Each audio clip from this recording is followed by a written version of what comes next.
Welcome to YOUCANIC. Today here on YOUCANIC we got a Mazda 3. We're going to go over how you would be able to get your car, say the battery is completely dead, and you need to get it towed, how to get this to go into neutral, because this is a push button car. If all batteries are dead, most likely you won't be able to get this into neutral. So they build into this is what's called a park safety neutral switch. Right, and it's right here under this cover.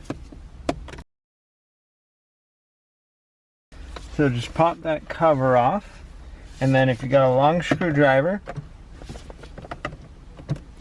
you're just going to push it down, and then that way, doesn't even need to be a long screwdriver, but that way you can get it into neutral to be able to get your car put on a tow truck or towed to a place to get it to be fixed, or to push it if you need to, and that's how you do that. And then once you're done, put it back in park and you release that, and see now it's all in lock position. But that's how you release your park.